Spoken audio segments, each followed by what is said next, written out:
Thank you, Father. Thank you, Jesus. Thank you, Lord. इस समय हम परमेश्वर के वचन को पढ़ेंगे।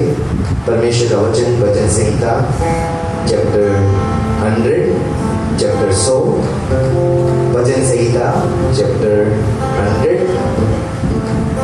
वचन कहता है, हे सारे पृथ्वी के लोगों, यहोवा का जय जयकार करो, आनंद से यहोवा की आराधना करो, जय जयकार के साथ उसके सम्मुख आओ।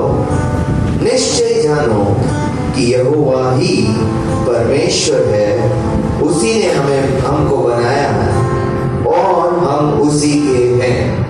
हम उसकी प्रजा और उसकी चराई की भेड़ें हैं। उसके फाटकों से धन्यवाद और उसके आंगनों में स्तुति करते हुए प्रवेश करो। उसका धन्यवाद करो और उसके नाम को धन्य कहो, क्योंकि यहोवा भला है, उसकी करुणा सदा के लिए है और उसकी सच्चाई पीढ़ी से पीढ़ी तक बनी रहती है। तो आइए, जैसे परमेश्वर का वचन कहता है, उसके फाटकों में प्रवेश करेंगे धन्यवाद के साथ, उसके आंगनों में स्तुति करेंगे। परमेश्वर का वचन कहता है, आनंद से परमेश्वर यहोवा की आराधना करो, जय जयकार के साथ उसके सम्मुख आओ। आइए, इस समय हम परमेश्वर की उपस्थिति में खड़े होते हुए अपने मनों को धन्यवाद और आनंद से भरते हुए कहे, परमेश्वर धन्यवाद करता हूँ परमेश्वर हर तेरी भलाई के लिए, क्योंकि तेरा वचन कहता है यहोवा भला है, तेरी दया कभी ना टलने वाली है, तू पीढ़ी से पीढ़ी तक भलाई करता आया है परमेश्वर। आज प्रभु मैं धन्यवाद करता हूँ, आज प्रभु मैं धन्यवाद करता हूँ हर उस आशीषों के लिए, चंगाई के लिए, अच्छे स्वास्थ्य के लिए। प्रभु धन्यवाद करता हूँ आपके जीवन के लिए परमेश्वर, जो आपने हमें दिया।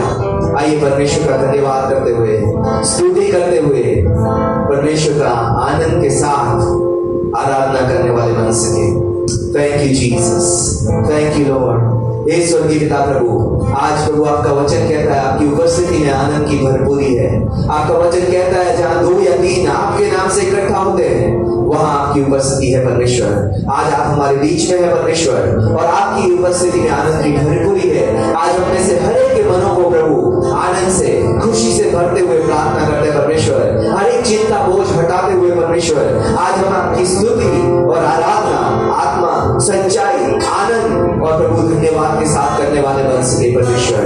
धन्यवाद करते हैं प्रभु, विश्वास करते हैं प्रभु, जैसे इस्राएल ने परमेश्वर स्तुति और आराधना के द्वारा परमेश्वर हर लड़ाई जीती परमेश्वर, आज हम भी प्रभु स्तुति और आराधना के साथ प्रभु अपने जीवन की हर लड़ाई जीतने वाले बन सके, आपकी उपस्थिति में जीतने वाले बन सके प्रभु, आपकी उपस्थिति में आनंद मनाने वाले बन सके। धन्यवाद करते हुए, विश्वास करते हुए आपने हमारी प्रार्थना सुनी।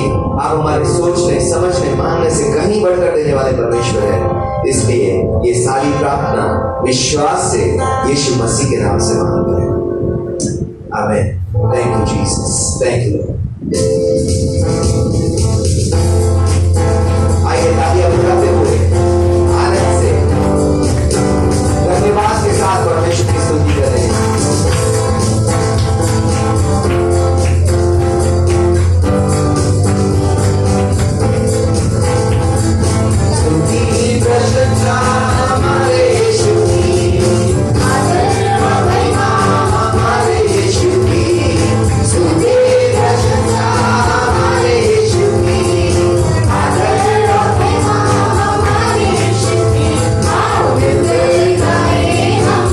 Hallelujah.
और जय जयकार के साथ उसके सम्मुख आओ।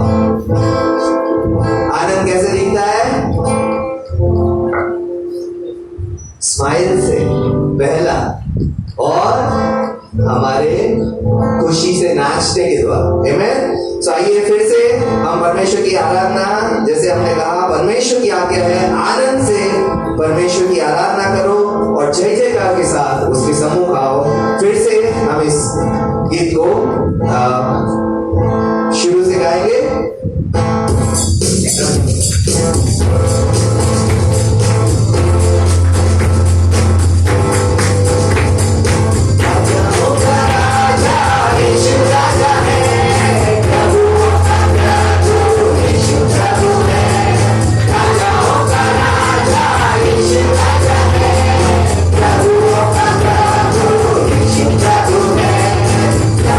Jagत से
मैं पूरे मन से पूरे बल से प्रभु तेरी आराधना और तुझसे प्रेम करने वाला बन सकूं। आधे अधूरे मन से नहीं परमेश्वर, आज प्रभु पूरे सामर्थ्य से परमेश्वर मैं तुझसे प्रेम करने वाला बन सकूं परमेश्वर, तुझे पहले प्रेम से अपना प्रेम देने वाला बन सकूं परमेश्वर। धन्यवाद करते हैं परमेश्वर प्रभु, तू सारे संसार की बातों से प्रभु बढ़कर है परमेश्वर। आज प्रभु यीशु के नाम से हमें सहायता करे परमेश्वर कि तुझे अपने पहले प्रेम को प्रकट करने में परमेश्वर प्रभु, क्योंकि आप हमारे पहले ध्यान में परमेश्वर। धन्यवाद करते हैं, धन्यवाद करते हैं प्रभु। Thank you Jesus, thank you Lord, thank you Jesus, thank you Lord, thank you father, thank you Jesus, thank you Lord.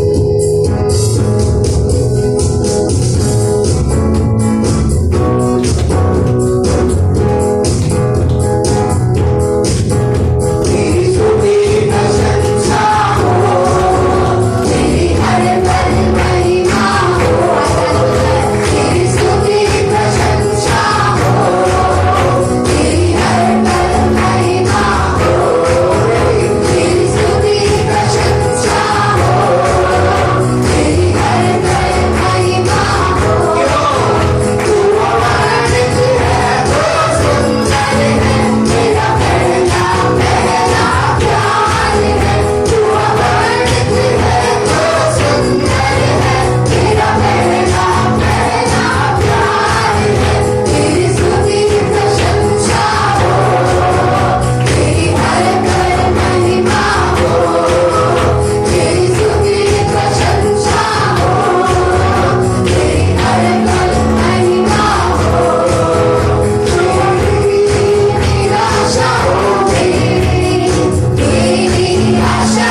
परमेश्वर के सामने कहें, परमेश्वर आज मैं परिस्थितियों से डर से नहीं परमेश्वर, बीमारियों के डर से नहीं परमेश्वर, फाइनेंशियल प्रॉब्लम के डर से नहीं परमेश्वर, आज प्रभु मैं जयवंत होकर जीना चाहता हूँ परमेश्वर।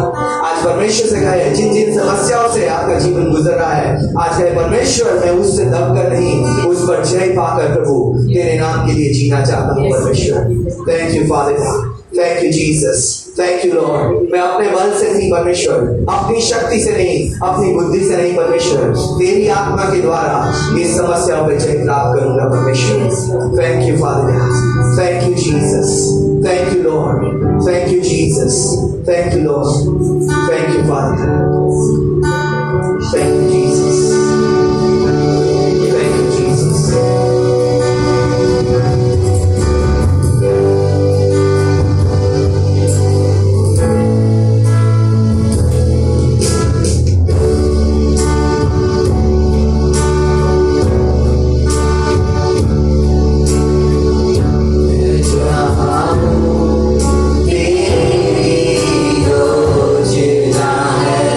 मैं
परमेश्वर मैं तेरी भलाई इस जीवन में देखूंगा परमेश्वर। तू मेरा खुदा पिता भी तू मेरा बाहों में मैं रहूं सदा।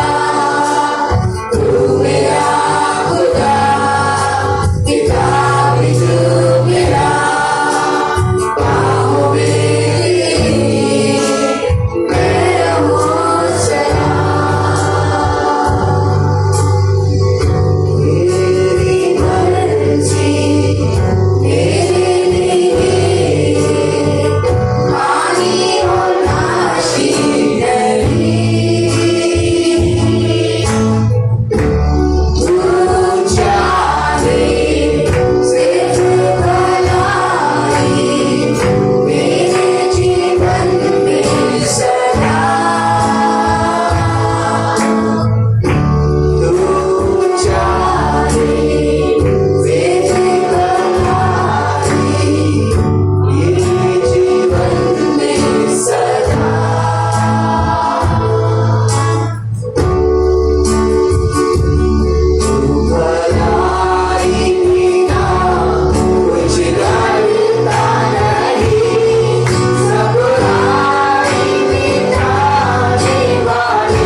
लिए।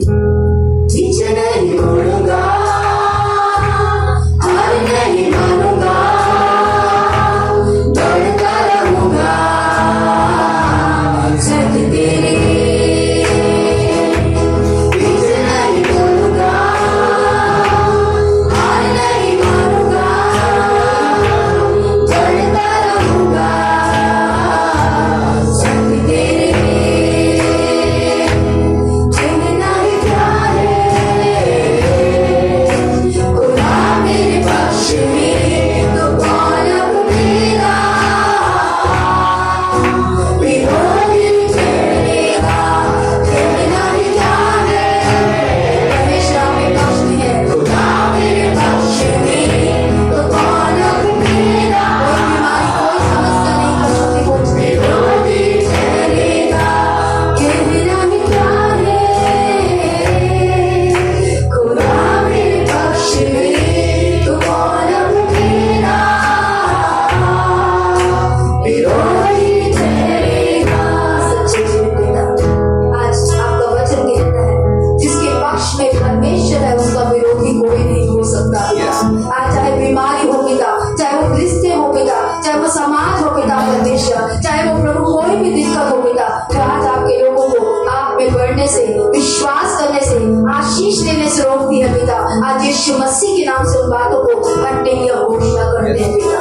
आज आपके लोग जो आशीष के भागीदार है पिता, अपनी आशीषों से अपने बेटे बेटियों को, अपनी चंगाइयों से, अपनी परिपूरियों से, अपनी असंभवता को संभव करते हुए पिता परमेश्वर आज अपना रास्ता प्रभु अपने लोगों के लिए आप बनाइए पिता, क्योंकि आप वो परमेश्वर है जो लाल सागर में मार्ग खोलते हैं पिता, जो जंगल में मार्ग बताते हैं पिता। आज लोग अपने लोगों के लिए वो रास्ता जो उन्हें नहीं सूझता पिता, उन्हें से पहाड़ दिखते हैं पिता, परिस्थितियां दिखती है पिता, बीमारियां दिखती है पिता, लेकिन आप परमेश्वर है जो उनके बीच में रास्ता बनाकर अपने लोगों को स्वतंत्र करते हैं पिता। आज यीशु के नाम से उपस्थित हर एक जीवन को आशीष और स्वतंत्रता की घोषणा करते हैं पिता। धन्यवाद के साथ ये प्रार्थना हमारे प्रभु यीशु मसीह के नाम से मांगते हैं। आप सब बैठ सकते हैं। जो बच्चे 12 साल से छोटे हैं, 10-11 साल से छोटे हैं, वो पीछे कमरा है उस तरफ जाएंगे, वहाँ पे उन्हें वचन सिखाया जाएगा, ड्राइंग वगैरह जो भी है वो करवाई जाएगी, संडे स्कूल जिसे हम कहते हैं।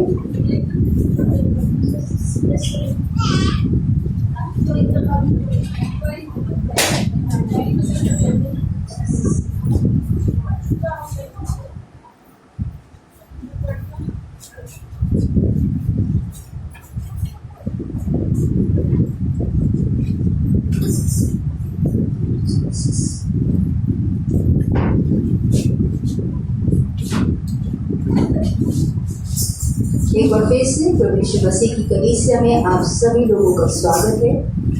आप में से जो आज पहली बार आए हैं, मैं चाहूँगी आप अपने सामने खड़े हो ताकि हम कलीसिया परमेश्वर का परिवार आपका स्वागत कर सके। कुछ पल के लिए, हमेशा के लिए नहीं खड़ा रखेंगे। तो आप में से पहली बार जो आए हैं आपका स्वागत करते हैं। तो आपको आशीष है, आपके लिए प्रार्थना करके, आपके लिए परमेश्वर की योजना को आपके जीवन में पूरा करके हमें भी अच्छा लगेगा। आप आए, अच्छा लगा, आप आते रहिए, आप बैठिए, हम आपके लिए प्रार्थना करेंगे। तो इस समय बहन की और भाई मोहन भी हमारे बीच में, हम उनका भी स्वागत करते हैं। आप में से कोई और अगर बहुत समय में, एक भाई बीच में है, भाई के साथ आप भी शायद पहली बार आए हैं, ठीक है, फिर भी भाई हम आपका स्वागत करते हैं। शायद मैंने ध्यान नहीं दिया। भाई इस समय हम परमेश्वर के वचन में जाएंगे। इससे पहले कि हम परमेश्वर के वचन में जाएं, आइए हम प्रार्थना करेंगे। सच्चे जीवित पिता, प्रभु यीशु के नाम से आपको धन्यवाद देते हैं परमेश्वर, क्योंकि आप वो परमेश्वर है पिता जो अपने लोगों के लिए प्रभु हमेशा आशीष की योजना रखते हैं पिता। जैसा हमने गीत में भी गाया प्रभु, आपका वचन कहता है, मैं यहोवा जो तुम्हारे विषय में कल्पनाएं करता हूँ उन्हें मैं जानता हूँ। वो तुम्हारी हानि की नहीं, तुम्हारी कुशलता की है और अंत में तुम्हारी इच्छाओं को पूरा करने की है।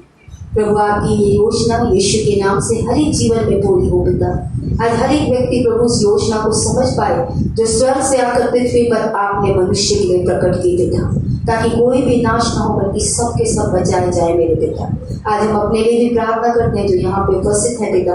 आज प्रभु यीशु विनती करते हैं पिता, आपका वचन कहता है जब तक आप इस पृथ्वी पे थे आपके चेले आपकी बातों को ना समझ पाए, लेकिन अपने स्वर्ग पे उठाए जाने पर आपने अपने चेलों की बुद्धि को खोल भी दिया कि वह आपकी बातों को समझ पाए पिता। आज प्रभु हम आपसे विनती करते हैं, इस पृथ्वी पे रहते हुए आपकी बातों को समझने के लिए आज प्रभु मेरी और कलीसिया की बुद्धि को खोलिए पिता परमेश्वर, ताकि आपकी बातों को समझ कर पिता आज प्रभु हम जीवन का मार्ग चुनने वाले बने पिता। वो वचन जो जीवन देता है पिता, वो वचन जो प्रभु आज अनादिकाल से अनंत काल तक एक सा है पिता, आज उस पर मन लगाने में और उसकी इच्छा में चलने में आज मेरी और कलीसिया की सहायता कीजिए पिता। धन्यवाद के साथ ये प्रार्थना हमारे प्रभु यीशु मसीह के नाम से मांगते हैं, आमीन। आइए इस समय हम इफिसियों की पत्री निकालेंगे, जो विषय है the God of how much more, यानी कि परमेश्वर जो बहुतायत का या महानता का परमेश्वर है, यानी कि हिंदी में कहेंगे तो ऐसा परमेश्वर जो अपने लोगों के लिए बहुत से सामर्थी कार्य करने में योग्य है। तो आइए यहाँ पे हम इफिसियों 3 अध्याय निकालेंगे, उसका 14 से लेकर हम 20 पद पढ़ेंगे। ये पौलुस नाम के परमेश्वर का एक सेवक है, उसकी प्रार्थना है जो उसने इफिसियों की कलीसिया के लिए यानी एक चर्च के लिए उसने प्रार्थना को लिख कर वहां पे व्यक्त किया है। उस प्रार्थना को हम पढ़ेंगे इस समय पर। इफिसियों 3 अध्याय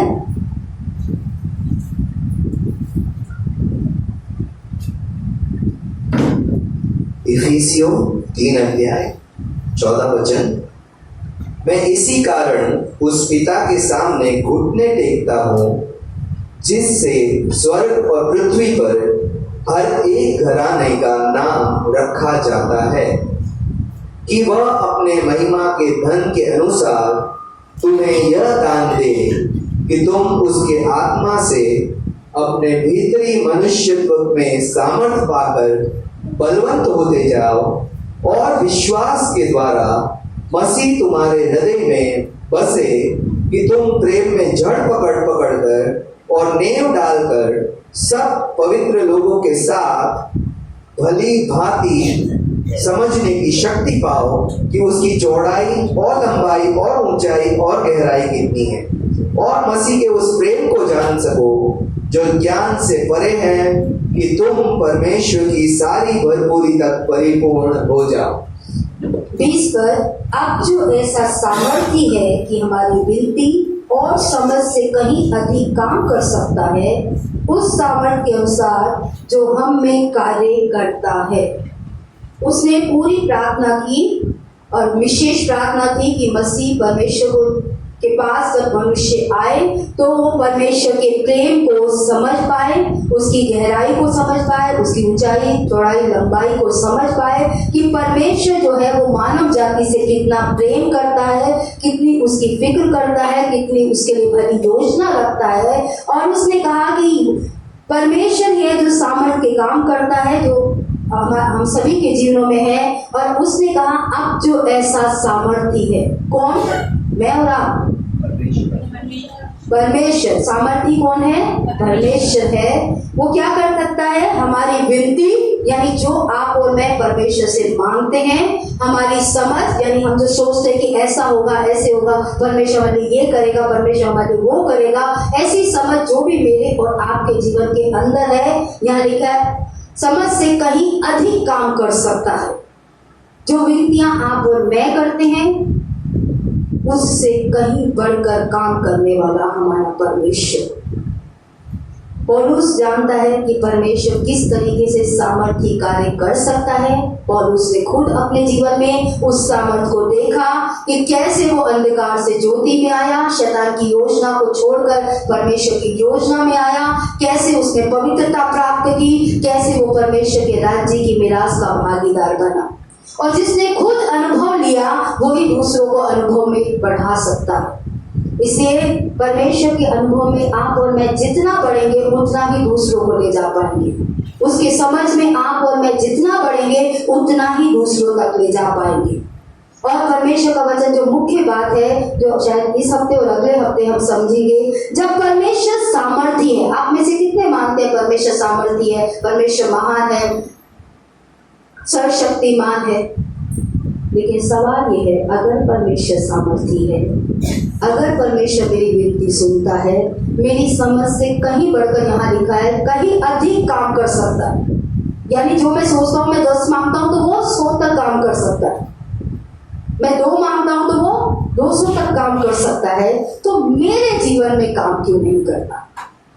सवाल ये, क्यों आज मैं परमेश्वर के उस काम को नहीं देख पा रहा जो यहाँ वचन कहता है कि अब जो ऐसा सामर्थ्य तुम्हारा परमेश्वर है, जो तुम्हारी विनती से, तुम्हारी प्रार्थना से, तुम्हारे निवेदनों से, तुम्हारे गिड़गिड़ाने से, तुम्हारे परेशानियों को सामने रखने से अधिक, तुम्हारी समझ से अधिक काम करने में योग्य है। वो उस सामर्थ्य के अनुसार जो आप में कार्य कर सकती है और मुझ में काम कर सकती है।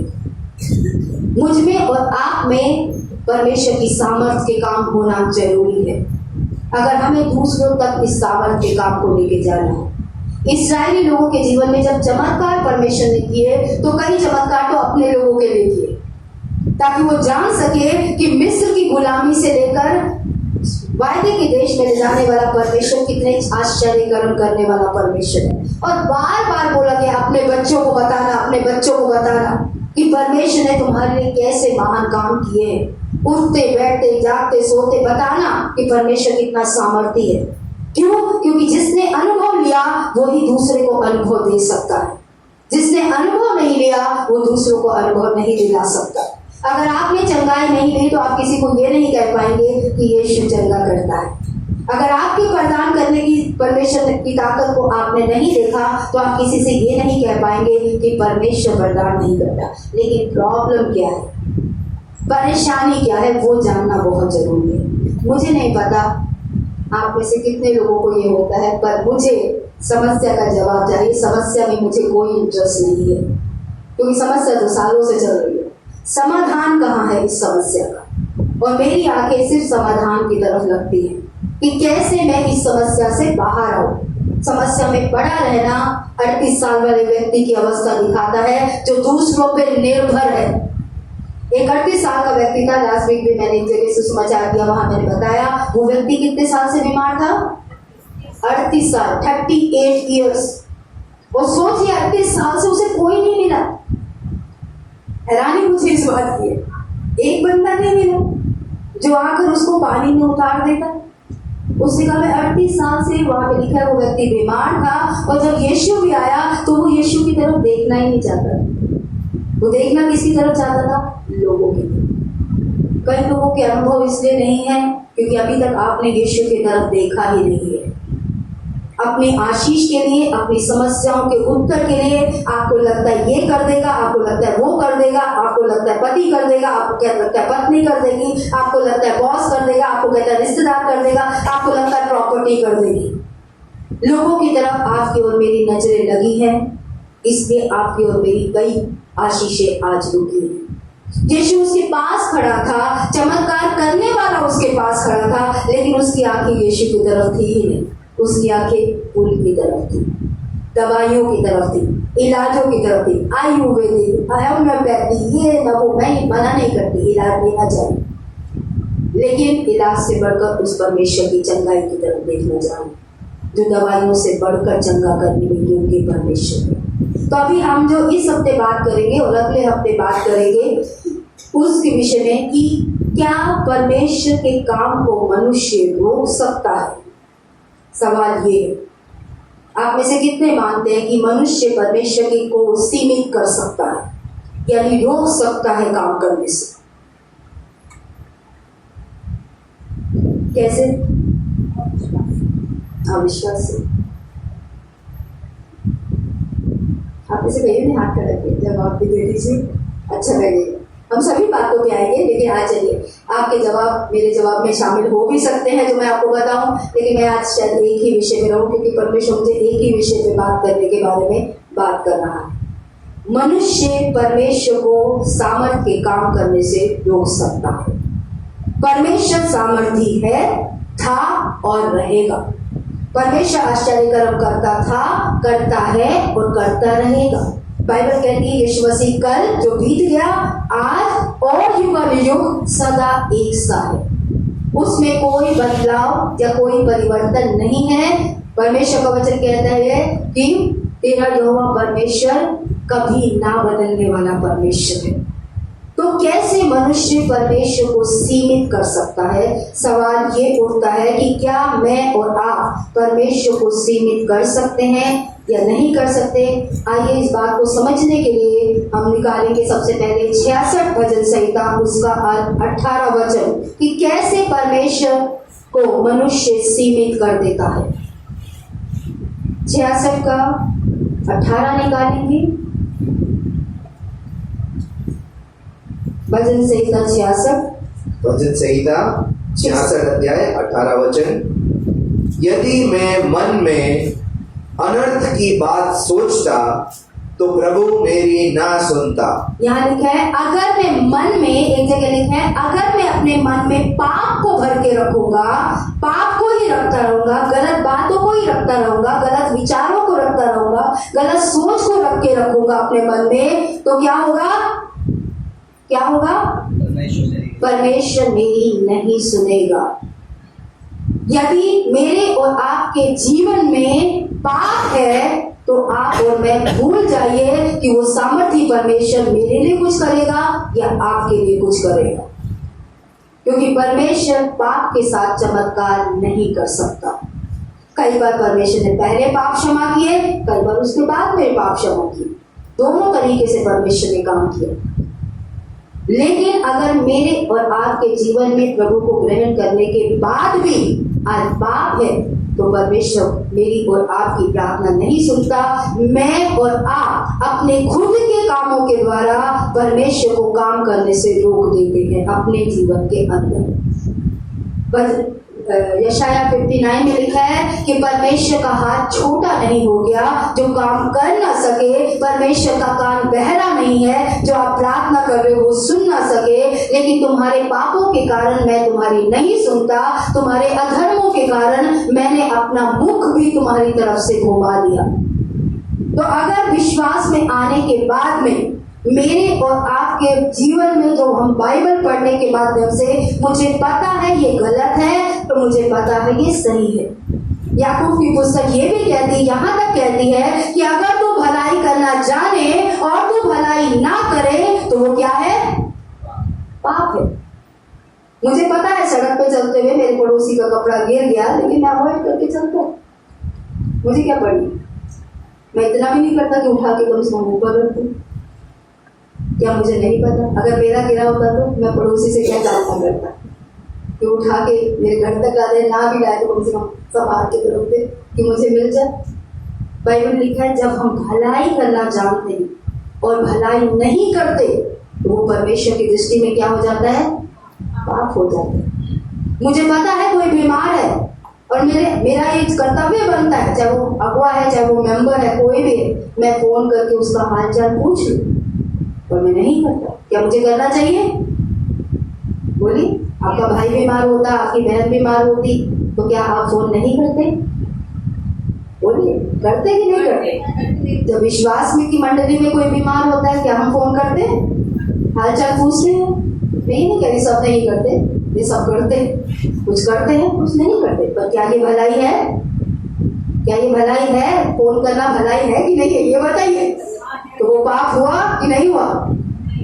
हाँ?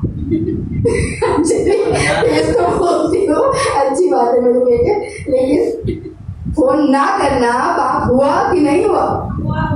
हुआ, क्योंकि मुझे पता है अगर उसी जगह पे मेरा भाई बीमार होता, उसी जगह पे मेरी भाभी बीमार होती, मेरी माँ बीमार होती, मेरी पति या पत्नी कोई और बीमार होता तो क्या मैं फोन करके उसका हालचाल लेता कि नहीं लेता? लेकिन जब मैं बीमार होती आप फोन करते, पाप है कि नहीं? जब आप बीमार होते हैं मैं फोन करती हूँ, हाँ या नहीं? मैं पाप करती हूँ? मैं आपको दोषी ठहराने के लिए ये नहीं करती, मैं सिर्फ बताना चाहती हूँ बाइबल में पाप को डिफाइन यानी प्रस्तुत किस तरीके से किया गया है। हम सिर्फ हर एक बात को वैसे नहीं कहना चाहिए। बाइबल में लिखा है अगर मैं भलाई करना जानता हूँ और भलाई नहीं करता तो वो परमेश्वर की दृष्टि में पाप हो जाती है, चाहे वो मैं करूं चाहे वो आप करूं। और जब हमारे जीवन में पाप होता है और हम उसको नहीं हटाते तो हम परमेश्वर को अपने जीवन में सामर्थ्य के काम करने से रोक देते हैं। आप कहोगे पास्टर जी साबित कीजिए, तो मैं साबित करूंगा। अपने सोच से नहीं, अपने जीवन के उदाहरणों से नहीं, बाइबल के उदाहरण से, कि कैसे परमेश्वर को मनुष्य रोक देता है अपने जीवन में सामर्थ्य काम करने से, आशीषित होने से। और आइए इसको समझने के लिए हम निकालेंगे यहोशू की पुस्तक, उसका 7 अध्याय। इससे पहले का बैकग्राउंड थोड़ा सा आपसे शेयर करना चाहूंगी। परमेश्वर अपने लोगों को, जो लाखों में थे, कहा जाता है 6 लाख से ज्यादा लोग थे जो मिस्र देश में गुलामी में रह रहे थे। आप में से कई लोग नए हैं, इसलिए सारी बातें मैं आपको बता रही हूँ। और परमेश्वर ने एक व्यक्ति, मूसा नाम के एक व्यक्ति को खड़ा किया, जिसने उन्हें गुलामी में से निकालकर वायदे के देश में, परमेश्वर ने कहा मैं तुम्हें ऐसा देश दूंगा जहाँ दूध और मधु की धाराएं बहती हैं, ऐसा फलदायी आशीषित देश दूंगा। और परमेश्वर उन्हें गुलामी में से निकाल के वायदे की आशीष की तरफ लेके चल रहा था। आशीष के देश देना शुरू भी किया, और एक नदी पड़ी यरदन नाम की, उन्होंने उसको भी चमत्कार के देखकर उसको पार किया। लेकिन उस नदी के बाद एक जगह थी जिसका नाम था यरीहो, और वहां पे परमेश्वर ने चमत्कार करके अपने लोगों को कहा कि हर दिन एक चक्कर लगाए, दूसरे दिन दूसरा चक्कर, ऐसे करके 6 दिन लगाए, और 7वें दिन 7 चक्कर लगाए। और उसके बाद तुबली फूके, यानी वाद्य यंत्र था, उसको फूकने को बोला, और जय जयकार करके उस देश पे चढ़ाई कर दे। वो जगह बहुत ज्यादा मजबूत जगह थी, दीवार कई फुट चौड़ी थी, इसे परमेश्वर ने गिराया, और उस देश पर परमेश्वर ने अपने लोगों को विजय दी। अभी तक परमेश्वर अपने लोगों को विजय देता चला आ रहा है।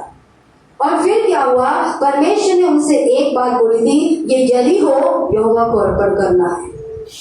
ये यरीहो की कोई भी चीज, कोई भी वस्तु, इवन ये जगह जो बनाएगा ना, उसके बच्चे मर जाएंगे। क्लियरली लिखा है। वो चीज किसके लिए अर्पित थी? परमेश्वर के लिए अर्पित थी। किसको दे देना था उन्हें? परमेश्वर को। उसमें कुछ लेना देना नहीं था उस चीज का। परमेश्वर आगे देश देने जा रहा था उन्हें, लेकिन वो पर्टिकुलर जगह के लिए परमेश्वर ने बोला, इसमें से राजा, मंत्री, भेड़, बकरियां, सोना, चांदी, आग लगा देना पूरी जगह को, कुछ भी इसमें से तुम्हें नहीं लेना है, ये परमेश्वर को अर्पण कर देना है। और यहोशू की अगुवाई में इस्राएलियों ने हमला किया, उन्होंने विजय प्राप्त की। पर अब वो ए नाम की एक जगह थी जहां पे प्रवेश करने जा रहे थे। और क्या हुआ, आइए हम इसको, घटना को पढ़ते हैं और समझते हैं। यहोशू की पुस्तक 7 अध्याय 2 से लेकर 13 पर। यहोशू 7:2 से पढ़ रहे हैं। यहोशू ने यरीहो के ए नामक नगर के पास, जो बेतावेन के से लगा हुआ था, बेतेल के पूर्व की ओर है, कुछ पुरुषों को यह कहकर भेजा, जाकर देश का भेद ले आओ। और उन पुरुषों ने जाकर ए का भेद लिया, और उन्होंने यहोशू के पास लौटकर कहा, सब लोग वहां ना जाए, कोई 2-3 हजार पुरुष जाकर ए को जीत सकते हैं। सब लोगों को वहां जाने का कष्ट ना दे, क्योंकि वे लोग थोड़े ही हैं। इसलिए 3000 पुरुष वहां गए, परंतु ए के रहने वालों के सामने वो भाग आए। तब ए के रहने वालों ने उनमें से 36 पुरुषों को मार डाला, और अपने फाटक से शबारीम तक उनका पीछा करके उतराई में उनको मारते गए। तब लोगों का मन पिघल कर पानी सा बन गया। तब यहोशू ने अपने वस्त्र फाड़े, और वह और इस्राएल के वृद्ध लोग यहोवा के संदूक के सामने मुंह के बल गिरकर पृथ्वी पर सांझ तक पड़े रहे, और उन्होंने अपने सिर पर धूल डाली। और यहोशू ने कहा, हाय प्रभु यहोवा, तू अपनी प्रजा, इस प्रजा को यरदन पार क्यों ले आया? क्या हमें एमोरियों के वश में करके नष्ट करने के लिए ले आया है? भला होता कि हम संतोष करके यरदन के उस पार रह जाते। हाय प्रभु, मैं क्या कहूँ, जब इस्राएल ने अपने शत्रुओं को पीठ दिखाई है, क्योंकि कनानी वरन इस देश में सब निवासी यह सुनकर हमको घेर लेंगे और हमारा नाम पृथ्वी से मिटा डालेंगे, फिर तू अपने बड़े नाम के लिए क्या करेगा? यहोवा ने यहोशू से उठकर कहा, ध्यान से सुनिए, उठ, खड़ा हो जा, तू क्यों इस बाती मुंह के बल पृथ्वी पर पड़ा है? इस्राएलियों ने पाप किया है, इसराइलियों ने पाप किया है, और जो वाचा मैंने उनसे अपने साथ बंधाई थी उसको उन्होंने तोड़ दिया है। उन्होंने अर्पण की हुई वस्तुओं में से ले लिया, वरन चोरी भी की और छल करके उसको अपने सामान में रख लिया है। अमोरियों ने क्या किया? इस कारण इस्राएली अपने शत्रुओं के सामने खड़े नहीं रह सकते। पाप के कारण शत्रुओं के सामने, बीमारियों के सामने, समस्याओं के सामने आप और मैं खड़े नहीं रह पाएंगे। वे अपने शत्रुओं को पीठ दिखाते हैं इसलिए कि वे आप अर्पण की वस्तु बन गए। खुद अर्पण की वस्तु, यानी जैसे चले जाए। यहाँ पे यहोशू अपने लोगों के साथ ए नाम की एक जगह पे चढ़ाई करता है। गुप्तचर आके कहते हैं इतना बड़ा देश नहीं है, छोटा सा जगह है, थोड़े से लोग हैं, 2-3 हजार काफी, जाकर उस पर हमला करेंगे, आराम से हम उस जगह को ले लेंगे। लेकिन हुआ उल्टा, वो लोग उनको मारने लगे और लिखा है 36 लोग। अगर 2000 गए उसमें से कितने मर गए? 36 लोग मर गए। किसकी वजह से? एक व्यक्ति के पाप की वजह से। और जब वापस आए यहोशू परमेश्वर के आगे रोने लगा, गिड़गिड़ाने लगा, परमेश्वर को कहने लगा परमेश्वर क्यों ले आया, अच्छा था हम वहीं पे रह जाते, तू यहाँ हमें नाश होने के लिए ले आया, ये वो बहुत कुछ उसने उल्टा सीधा बोला परमेश्वर को। जब हमारी प्रार्थनाएं नहीं सुनी जाती, हम भी अपने अविश्वास से परमेश्वर को बहुत कुछ बोलते हैं, बहुत सी तोहमतें, बहुत से दोष। परमेश्वर तो ये नहीं करता, वो नहीं करता, बेकार है विश्वास करना, बेकार है बाइबल पढ़ना, बेकार है ये करना, बेकार है वो करना। लेकिन परमेश्वर ने यहोशू से कहा उठ, बहुत बोल दिया। इस्राएलियों ने मंडली में पाप किया। मैंने इसलिए वो देश नहीं दिया कि मैं वो देश नहीं दे सकता, मैंने इसलिए चंगाई नहीं दी कि मैं चंगाई नहीं दे सकता, मैंने इसलिए रास्ते नहीं खोले कि मैं रास्ते खोल नहीं सकता, लेकिन पाप विद्यमान है इसलिए मैं नहीं खोलूंगा। जब तक पाप रहेगा परमेश्वर काम नहीं कर पाएगा। और उसके बाद कहानी जाके आप पढ़िएगा, अगर आपके पास बाइबल है। परमेश्वर ने बताया मंडली के सामने वो व्यक्ति लाया गया, उस व्यक्ति से पाप का अंगीकार करवाया गया, उससे और उसके पूरे परिवार को क्या किया गया? जिन्होंने कहानी पढ़ी है, क्या किया गया? पथराव करा गया, वो पूरा परिवार मारा गया, क्योंकि उस एक व्यक्ति के कारण 36 परिवार का पिता मर गया। सोचिए पाप कितने जीवों को नाश कर सकता है। पाप किसने किया था? आकान ने, एक व्यक्ति ने पाप किया। परिवार में एक व्यक्ति पाप करता है, पूरा परिवार सफर करता है। एक व्यक्ति की गलती पूरे परिवार को भुगतनी पड़ती है। कई बार वो पिता होता है, कई बार वो माँ होती है, कई बार वो बेटा होता है, कई बार वो बेटी होती है, कई बार वो भाई होता है, कई बार वो बहन होती है। लेकिन भुगतता कौन है? पूरा परिवार भुगतता है। यहाँ परमेश्वर ने यहोशू को बोला मेरे आगे गुड़गुड़ाने की और मुझे शर्मिंदा या नीचा करने की जरूरत नहीं है, तुम में पाप है, उस पाप को हटाओ। अगर चमत्कार चाहिए, तुम्हें आशीषें चाहिए, तुम्हें चंगाई चाहिए, तुम्हें छुटकारा चाहिए, तुम्हें भलाइयां चाहिए, पाप को नाश करो अपने जीवन में से।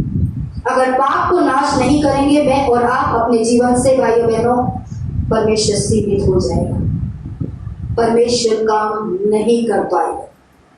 आप और मैं सिर्फ विचारों से और कलीसिया में आके महान महान चिल्ला सकते हैं, लेकिन उसकी महानता देखनी है तो पाप को नाश कीजिए अपने जीवन से, पाप से हटने का फैसला लीजिए। क्योंकि वचनकार कहता है अगर मैं अपने मन में अनर्थ रखूंगा, पाप रखूंगा, तो कौन मेरी नहीं सुनेगा? परमेश्वर। परमेश्वर क्या, आप और मैं भी नहीं सुनेंगे। अगर हमारे परिवार का व्यक्ति गलत बातों को छोड़ने का चुनाव नहीं करता, आप और मैं क्या उसका सम्मान करते हैं, उसको ग्रहण करते हैं कि हाँ तू पाप करता है, मैं सहती रहूंगी जीवन भर? कब आप और मैं पाप को छोड़ने का चुनाव करेंगे?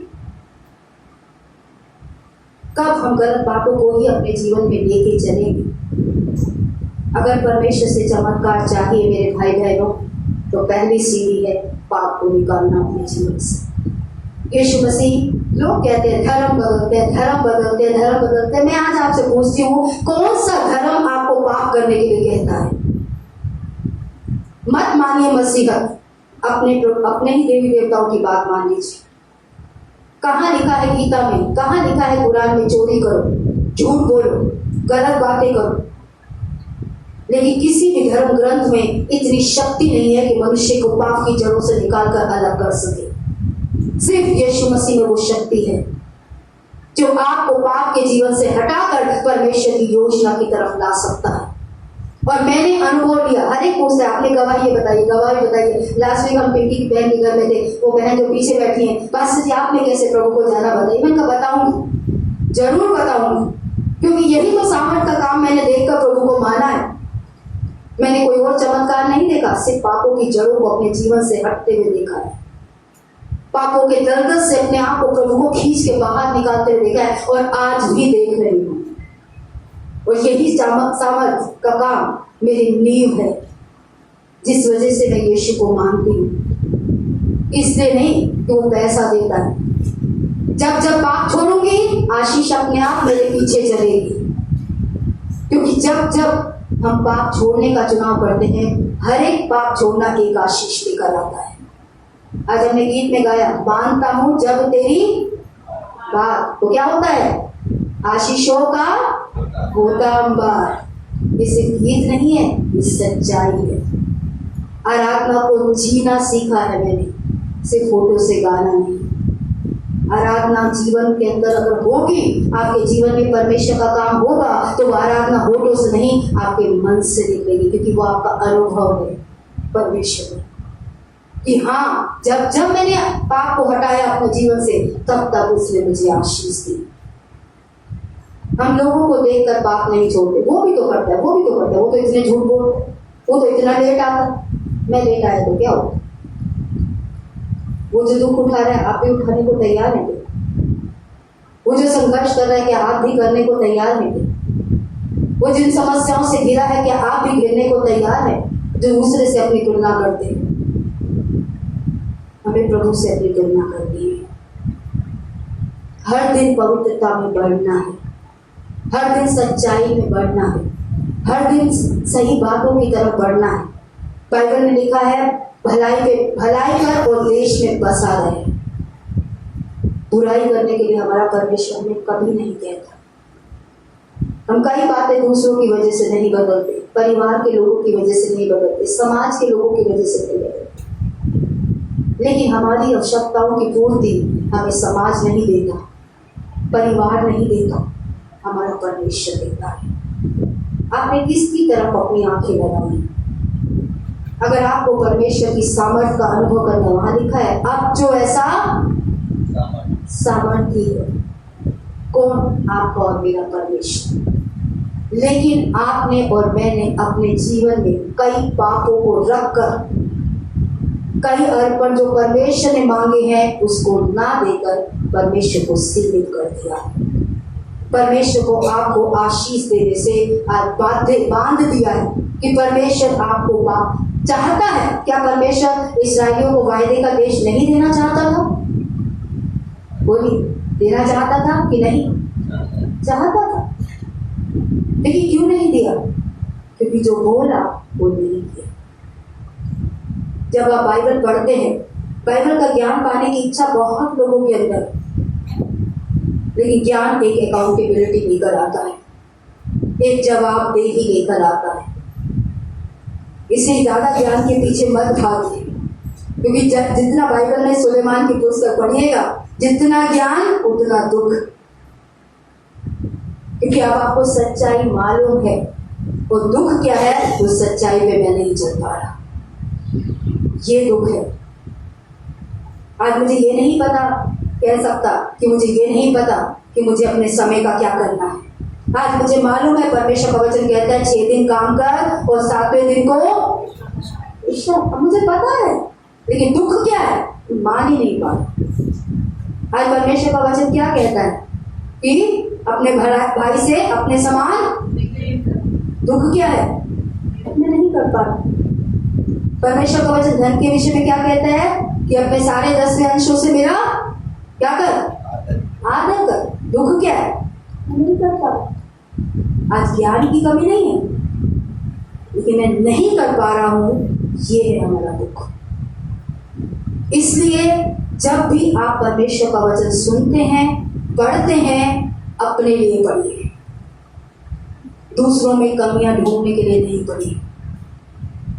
कई लोग बाइबल को दूसरों की कमियां या दूसरों पे प्रार्थनाओं में एक तीर मारने के लिए यूज करते हैं। कभी बाइबल को इस तरीके से उपयोग मत कीजिए। बाइबल को अपने लिए पढ़िए। जब आप पढ़ते हैं तो अपने लिए पढ़ते हैं, दूसरों की कमियां ढूंढने के लिए नहीं। कई बार स्टेटस पे ऐसी ऐसी बातें लोग लगाते हैं, मुझे बहुत दुख होता है कि कैसे परमेश्वर को इन्होंने जाना है। क्योंकि बाइबल कहती है, कौन दोष लगाता है? दोष कौन लगाता है? विश्वासी तो जानते हैं, अविश्वासी या कम विश्वासी नहीं जानते, शैतान। तो आप कौन हो गए? कौन हुए आप? शैतान की इच्छा को पूरा करने वाले। वचन हमारे लिए है। वचन हमें धोकर साफ करता है, हमें पवित्रता का रास्ता दिखाता है, परमेश्वर की इच्छा बताता है, जिसे मुझे पालन करना है। मैं पालन करूंगा, परमेश्वर आशीष देगा। क्योंकि हर एक बच्चा जो अपने माँ बाप की बात मानता है, वो हमेशा आशीषित होता है। 2-3 दिन पहले मैंने अपनी बेटी को किसी बात के लिए डांटा। आज कहाँ गई? मैंने कहा बाइबल में लिखा है बेटा, अपने माँ बाप का आदर कर, तो भले दिन मिलेगा, तेरा भला होगा। अगर तुझे अपने जीवन में भलाई चाहिए तो बात मान, और आदर के साथ कर, वरना दुख भोग रहे लोग आज माँ बाप का अनादर करके, उनकी आज्ञाओं को तोड़कर।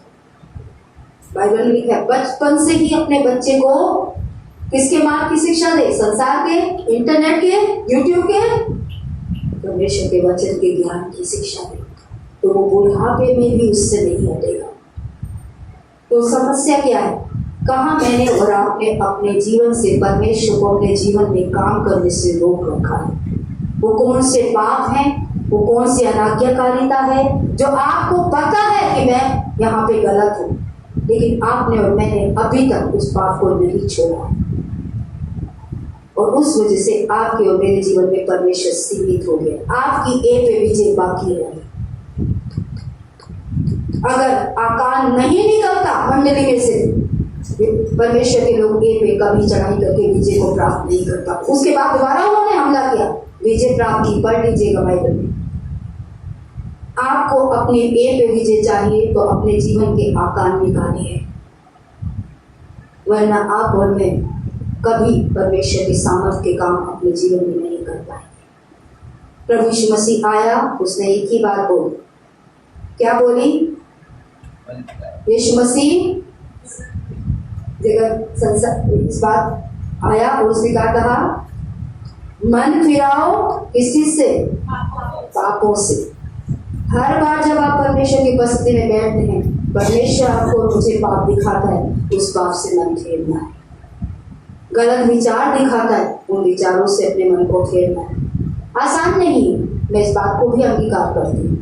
मैं संघर्ष करती हूँ तो आप भी करते होंगे, लेकिन प्रभु से कहें, प्रभु मैं छोड़ना चाहता हूँ, मैं इस आकान को अपने जीवन से बाहर निकालना चाहता हूँ। आज जो अर्पण तू मुझसे मांग रहा है, समय का अर्पण, प्रार्थनाओं का अर्पण, आज्ञाकारिता का अर्पण, मैं उसे दूंगा, ताकि तेरी सामर्थ को अपने जीवन में देख सकूं। अगर आपकी आज ये प्रार्थना है कि हाँ परमेश्वर तू सामर्थी है, मैं विश्वास करता हूँ, तू मेरी समझ और मेरी वृद्धि से कहीं बढ़कर काम कर सकता है, मैं ये भी जानता हूँ क्योंकि तेरा वचन सच्चा है। लेकिन आज मैं अपने जीवन में सामर्थ्य के काम नहीं देख पा रहा हूँ, इसलिए प्रभु आज मैं अपने जीवन से इस आकार को निकालूंगा जिसने ए पर मुझे विजय देने से रोक रखा है, जिसने मेरी आशीषों को आज मुझे सीमित कर दिया है। उस आशीष को लेने से, तेरे कार्य को देखने से मेरे जीवन में, मेरे परिवार में, मेरे फाइनेंस में, मेरे शरीर में, मेरी बीमारियों में आज जिस आकार ने आज अपना स्थान परमेश्वर का जो है उसको रख कर आज रोक रखा है, जिससे मैं आगे नहीं बढ़ पा रहा, उस आकांक्षा को आज मैं अपने जीवन से मानने का चुनाव करूंगा। अगर मैं और आप तैयार हैं तो अपने जीवन को परमेश्वर के हाथों में सौंपें। मैं बहुत बड़ा प्रचार नहीं करूंगी, ये प्रचार कुछ और ही था, लेकिन जब मैं तैयार करने लगी परमेश्वर और बातें बोलता गया। जो उसने बोली वो मैंने आपसे बोली। उसने कहा सिर्फ इतना ही लोगों को बोलना है कि अपने जीवन से अगर वो आशीषित होना चाहते हैं तो अर्पण का चीजें निकाल दे। जो परमेश्वर ने कहा है तुम्हारा नहीं है, तुम्हें दे देना है परमेश्वर को, वो निकाल दे अपने जीवन से अगर लोग आशीषित होना चाहते हैं। जो पाप है मेरे और आपके जीवन में, आज उस पाप के क्षेत्र को आज हमें मार देना है अपने जीवन से, मारने का चुनाव करना है अपने जीवन से, ताकि एक बार अपनी आशीषों की ओर मैं और आप परमेश्वर की सामर्थ को देखने वाले बन सके। आइए अपने आंखों को बंद करेंगे, सरों को परमेश्वर के आगे झुकाएंगे।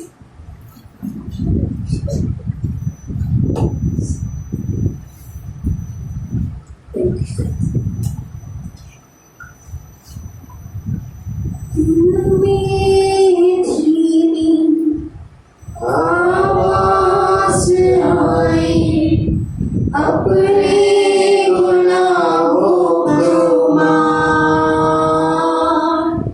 मान लिया मैंने आवाज़ उसकी, जिसका किया अपमान। दिल में धीमी आवाज़ आई अपने गुनाहों को जान लिया मैंने आवाज़ उसकी, जिसका किया अपमान। प्रार्थना में जो कुछ मांगा पूरा करो अरमान। प्रार्थना में जो कुछ मांगा पूरा करो अरमान। सारी खताएं मान जाऊं, तेरा करूं अब प्रार्थना में जो कुछ मांगा पूरा करो अरमान। ईमान लाए तुझ पर मसीहा, आए तुम्हारे पास। माफ करो अब पाप हमारे, कर दो लहू से साफ। ईमान लाए तुझ पर मसीहा, आए तुम्हारे पास। माफ करो अब पाप हमारे, कर दो लहू से साफ। प्रार्थना में जो कुछ मांगा पूरा करो अरमान। Thank you, Jesus. Thank you, Lord. Let us come before the Lord. आइए सभी परमेश्वर की समुखाई। God has spoken clearly. परमेश्वर ने स्पष्ट हमसे आज बात की। God is not limited परमेश्वर in His सीमित power. नहीं है अपनी सामर्थ्य में, It is our sin that is stopping His power. in लेकिन our कई बार lives. हमारे जीवन के पाप होते हैं तो परमेश्वर को सामर्थ्य के काम करने से हमारे जीवनों में, हमारी परिस्थितियों में रोक देते हैं। There are things supposed to be dedicated to the Lord. कुछ चीजें हैं जो परमेश्वर ने कहा है मुझे अर्पण करना है, वो तुम्हारी है ही नहीं। It may be our tithes. वो हो सकता है हमारा समय हो जो हम परमेश्वर को ना दे दें। It may be our time. ये हमारा समय हो सकता है, या दसवांश हो सकता है जो हम परमेश्वर को ना देते हो। It may be what we committed to the Lord. Lord, I will give it to you.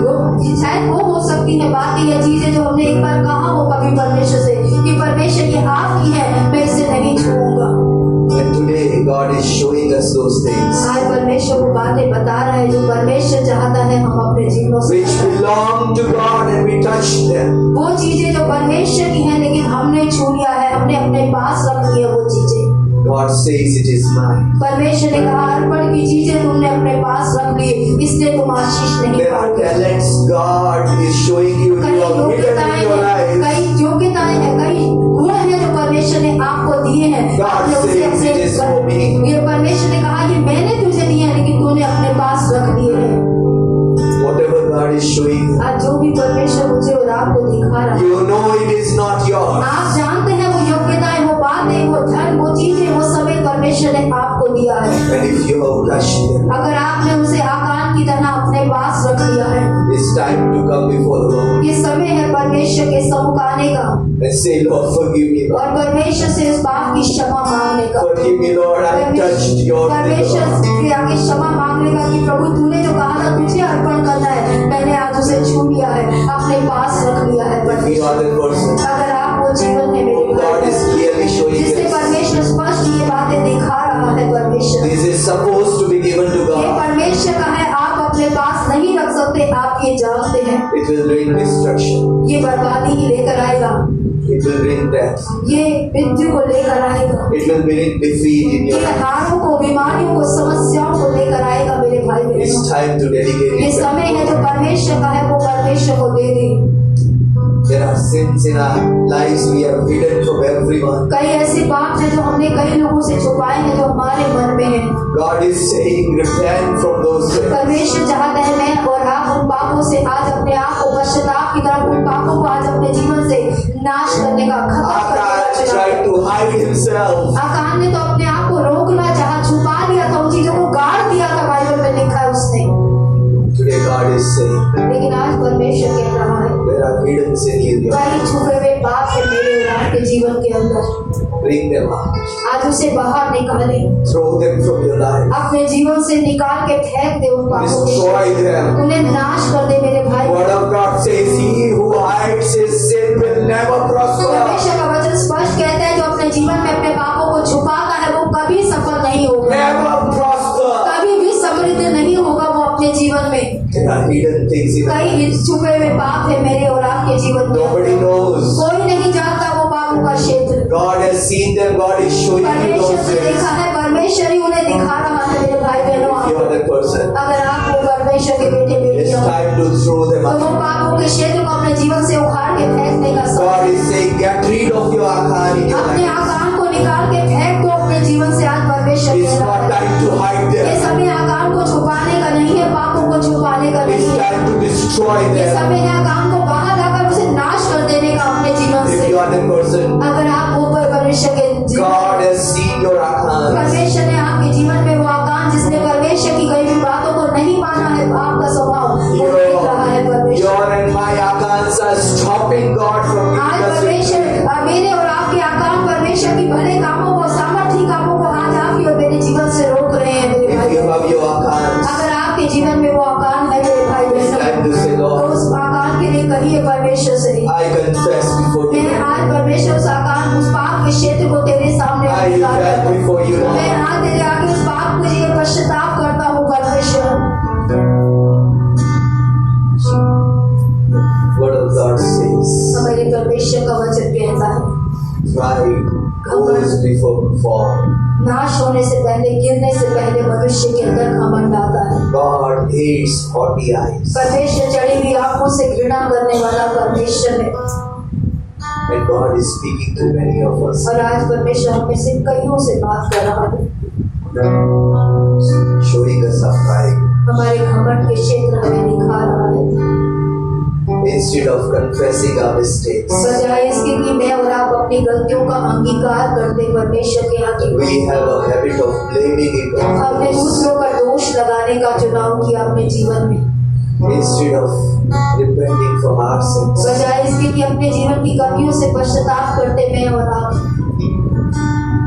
we try to hate those who shows our mistakes. बजाय इसके कि हम उन लोगों को सराहते जो हमारी कमियों से बाहर लाकर हमारी मदद करना चाहते हैं, हमने उन्हें ही गलत समझा, उनको ही नीचा किया। Today, if you are that person, अगर आज वो व्यक्ति हैं आप मेरे भाई बहन, it's time to say, Lord, आज समय है परमेश्वर के आगे हम कहने का, help me to come out of my sins.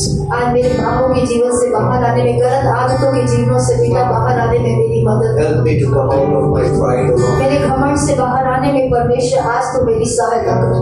The pride that says I cannot be wrong. वो घमंड जो हर बार हमसे कहता है मैं कभी गलत नहीं हो सकता, Pride that says I cannot confess my sins. घमंड जो हमें कभी भी हमारे पापों का अंगीकार नहीं करने देता एक दूसरे के सामने, Pride that tries to hide and conceal our mistakes. घमंड जो हमारे पापों को हमारे अंदर हमें छुपा के रखने में विवश करता है। Word of God says, मेरे पिता और आपके पिता का वचन, हमारे पिता का वचन हमसे कहता है God opposes proud. परमेश्वर घमंडियों का विरोध करता है। We are turning God as our enemy. हम परमेश्वर को अपना शत्रु बना देते हैं जब हम घमंड से भरते हैं मेरे भाई We बहन। have pride in our lives. अगर आज मेरे और आपके जीवन में घमंड है मेरे If भाई God is बहन, showing us और परमेश्वर मुझ पे और आप पे प्रकट करता है our pride, हमारा घमंड, it's time to say, Lord, परमेश्वर से ही कहने का समय है, I come before you. मैं पिता आपके सामने आता हूँ, I want to confess my fault. मैं अपने पाप घमंड के पाप को अंगीकार करता हूँ, I want to get rid of my pride. मैं घमंड के पाप से आज बाहर आने का चुनाव करता हूँ, I want to be humble. मैं अपने आप को नम्र करने का चुनाव करता हूँ। Let's come before the Lord. आइए परमेश्वर के सम्मुख आइए, जिस बात के लिए आप खड़े हैं खुद अपने लिए परमेश्वर से प्रार्थना कीजिए। Thank you, Jesus.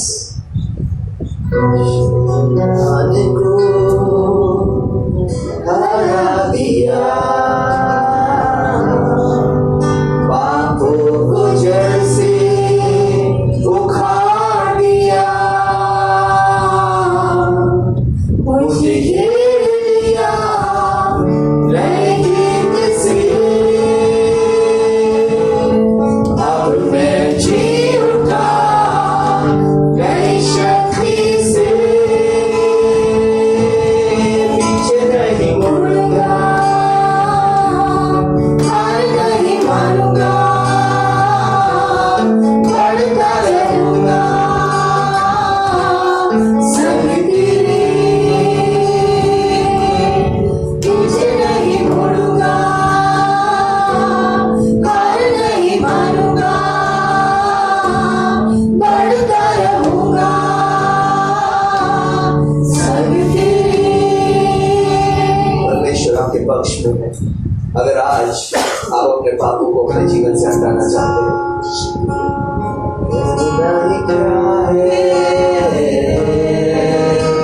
खुदा मेरे पक्ष में तो कौन अब मेरा विरोधी करेगा, कहना ही क्या है, खुदा मेरे पक्ष में तो कौन अब मेरा विरोधी करेगा। Thank you, Jesus. आइए प्रार्थना करें। आज प्रभु मैं और कलीसिया आपके सम्मुख आते हैं। प्रभु आप हमसे प्रेम करने वाले परमेश्वर हैं। आपका वचन हम सभी से कहता है कि आप हमसे प्यार करते हैं। सनातन प्रेम से आपने हमसे प्रेम किया पिता, क्रूस के बलिदान को देकर आपने अपना प्रेम प्रकट किया पिता, हमारे गुनाहों से हमें बाहर लाकर आपने अपना प्रेम प्रकट किया पिता परमेश्वर। हम पे हर बार हमारी गलतियों के बावजूद हमें गले से लगाकर हम पे अपना प्रेम प्रकट किया पिता परमेश्वर। लेकिन आज इन पापों के विषय में प्रभु आप चाहते हैं हम प्रभु अपने जीवनों से उन पापों को बाहर निकाल के आज खत्म करें पिता, ताकि आज आपकी आशीषों को आप जो आप ऐसे सामर्थी हैं जो हमारी विनती प्रार्थना से कहीं बढ़कर काम कर सकते हैं पिता, और हम भी उन कामों को देखने की इच्छा रखते हैं पिता। आज प्रार्थना करती हूँ अपने लिए और कलीसिया के लिए पिता, आज उस आकार को अपने जीवन से खत्म कर देने में, नाश कर देने में पवित्र आत्मा आज मेरी और कलीसिया की सहायता कीजिए बेटा। जैसे प्रभु वचन गवाही दे रहे हैं, जब उन्होंने आकान के पाप का उसे प्रभु निश्चित किया, आकान को नाश करके उस पाप को आपकी इच्छा के अनुसार खत्म किया और अर्पण की चीजों को वापस जला दिया पिता, तो आपने उन्हें एक पर विजय दे दी पिता परमेश्वर। आज प्रभु इस मंडली में जितने लोग अपने अपने जीवन में आकांत को नाश कर रहे हैं, आज अर्पण की चीजों को आपको दे देने का चुनाव कर रहे हैं मेरे पिता, आज उनके एक के द्वार खुलने वाले बने पिता, उनकी समस्याओं के द्वार खुलने वाले बने पिता, उनकी आशीषों के द्वार खुलने वाले बने पिता, उनकी चंगाइयों के द्वार खुलने वाले बने पिता परमेश्वर, ताकि प्रभु आपके द्वारा वो अपनी एक और विजय को प्राप्त करने पिता। आज आपकी सामर्थ का आपको सीमित करने वाले स्वभाव से आज मुझे और कलीसिया को स्वतंत्र कीजिए पिता। धन्यवाद देते हैं परमेश्वर पिता, आज यीशु मसीह के नाम में प्रार्थना और सहायता मांगते हुए ये प्रार्थना यीशु मसीह के नाम में मांगते हैं, आमीन आमीन। आप सब बैठ सकते हैं इस समय पर। एक बार फिर से प्रभु यीशु मसीह के कलीसिया में आप सभी लोगों का स्वागत है। हमारी हर एक सभा जो पूरे सप्ताह होती है वो इस हिसाब से होती रहेगी। हर एक सुबह गूगल मीट के माध्यम से 5:45 यानी 6:45 से लेकर 8 बजे तक ऑनलाइन हमारी प्रार्थना सभा चलती है, जिसमें आप में से ज्यादातर लोग जुड़ रहे हैं, जो जुड़ रहे हैं मैं उनका धन्यवाद देती हूँ और विश्वास करती हूँ कि परमेश्वर आपकी सहायता करेगा कि आप और मैं आगे भी इस प्रार्थना में जुड़कर परमेश्वर की इच्छा जो एक साथ कलीसिया की प्रार्थना करने की है, जैसे पहली कलीसिया करती थी उस हिसाब से मैं और आप उसमें बने रहेंगे। आप में से जो नहीं जुड़ते हैं उन्हें भी रिक्वेस्ट करूंगी कि जुड़ने की कोशिश कीजिए, अपना समय निकालिए ताकि आप परमेश्वर के आगे प्रार्थना करने वाले बन सके।